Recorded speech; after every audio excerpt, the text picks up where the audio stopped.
అధ్యక్ష, 1985 శాసనసభకి మా father cousin Telugu Desam party నుంచి పోటీ చేసి స్వల్ప తేడాతో ఓడిపోయినప్పటి నుంచి, అప్పుడు నేను 7th క్లాస్ చదువుతున్నా అధ్యక్ష. 10th క్లాస్ నుంచి స్కూల్లో టీచర్ అంటే ఏమవుతుంది, ఎమ్మెల్యే అవుతుందని చెప్పాను. కానీ ఇంత కష్టమైంది తెలియక అప్పుడు అనుకున్నాను, ఇప్పుడు భావిస్తున్నా. అలాగే నేను పులివెందుల నుంచి జగన్మోహన్ రెడ్డి గారు, గన్నవరం నుంచి నా ప్రజలు నాకు అన్యాయం జరిగినాయి, నేను ప్రత్యేకంగా చేసిన దానికి నాకు బీఫారం ఇచ్చి తెలుగుదేశం పార్టీ బీఫారం చంద్రబాబు గారికి, లోకేష్ బాబుకి ఈ శాసనసభకి రావడానికి సహకరించినందుకు ధన్యవాదాలు తెలియజేస్తూ, గన్నవరం నియోజకవర్గం నుంచి మహానుభావులు ప్రాతినిధ్యం వహించిన పరిస్థితి, కామ్రేడ్ పుచ్చలపల్లి సుందరయ్య గారు, కాకాని వెంకటరత్నం గారు లాంటి మహానుభావులు ప్రాతినిధ్యం ప్రదేశం నుంచి నన్ను శాసనసభకి గన్నవరం ప్రజలకి నా హృదయపూర్వక నమస్కారాలు తెలియజేస్తున్నాను. అలాగే గత ప్రభుత్వంలో ఈ అమరావతిని మారుద్దాం అనుకున్నప్పుడు కృష్ణా గుంటూరు జిల్లాలో ఇన్ఛార్జ్ ఎమ్మెల్యేలు మీటింగ్ పెట్టిన పరిస్థితి. ఈరోజు శాసనసభ్యుడు మన మైలవరం ఎమ్మెల్యే కృష్ణప్రసాద్ గారు కానీ, నేను కానీ, మరో శాసనసభ్యుడు అన్నాడు, ఇప్పుడు కూడా వైసీపీ ఉన్నాడు, అతని పేరు చెప్పడం బాగోదు కాబట్టి మేము ముగ్గురం తీవ్రంగా వ్యతిరేకించాం. కానీ ఆ రోజు గొంతు నొక్కేసిన పరిస్థితి.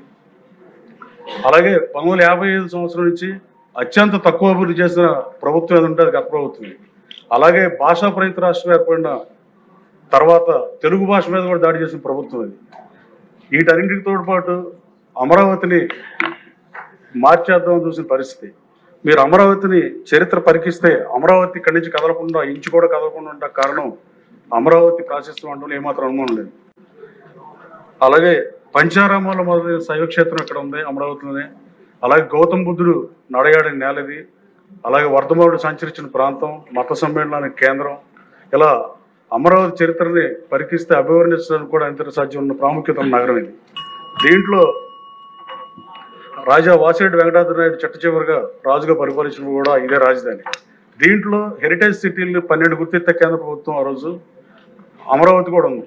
కానీ ఇప్పుడున్న రాజధాని అమరావతిలో ఆ అమరావతి లేకపోవటం, ఆ అమరావతి కూడా ఎల్లలు మార్చి అమరావతిని కూడా ఈ అమరావతిలో కలిపితే అసలు అమరావతిని కూడా ఇది అజరామరం అవుతుందని భావిస్తూ మీరు అవకాశం ధన్యవాదాలు తెలియజేస్తున్నాను. Thank you. చంద్రబాబు గారు చెప్పారు కదా సార్, కొడాలి నాని గారు నేను మిమ్మల్ని ఓడిస్తాము కంపల్సరీ అని చెప్పి. చంద్రబాబు నాయుడు గారు, వాళ్ళ నాన్న కర్జూర్ నాయుడు, వాళ్ళ నాన్న లవంగం నాయుడు, వాళ్ళ నాన్న యాలకల నాయుడు, ఈ నలుగురు కలిసి వచ్చిన నన్ను, నాని గారిని జంటూరు పేకలేరు.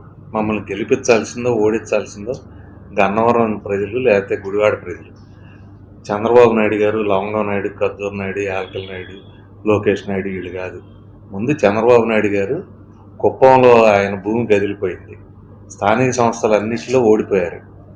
ఆయనకి కొంపకి ముప్పు వచ్చే పరిస్థితి ఉంది కుప్పంలో. అట్లాగే మా మంగళగిరి, భువనగిరి, మా అయోమయం మేడం ఉన్నాడు కదా లోకేష్, ఆంధ్రాలో పోటీ చేయాలా, తెలంగాణలో పోటీ చేయాలా, లేకపోతే ఎక్కడ పోటీ చేయాలని ఇంకా కన్ఫ్యూషన్లో ఉండుంటాడు. వాళ్ళ సీట్ వాళ్ళని గెలుచుకోమనండి ఫస్ట్, తర్వాత వేరే వాడిని ఓడించడం, మంగమ్మ శపథాలు చేయటం ఇవన్నీ చేయొచ్చు. ఈ ఉడతూపులు, ఈ తాటాకి చప్పుళ్ళు. మేము తెలుగుదేశం స్కూల్లోనే చదువుకున్నాం, తెలుగుదేశం యూనివర్సిటీలో గ్రాడ్యుయేట్లు అయ్యాం. మేము వీళ్ళ ఉడతూపులకి తాటాకి చప్పులకి ఏం భయపడం. ముందు వాళ్ళ సీట్ వాళ్ళని గెలవమనండి, మంగళగిరిలో లేకపోతే కుప్పం. వాళ్ళు గెలిచిన తర్వాత, ఇల్లు గెలిచిన తర్వాత, ఉట్టి కొట్టిన తర్వాత స్వర్గానికి ఎగరొచ్చు. అప్పుడు కొడాలి నాని ఏంటి, వంశీ అని మమ్మల్ని చూడవచ్చు. పోనీ అంతుంటే వాళ్ళే రావచ్చుగా, గుడివాడ, గన్నవరం.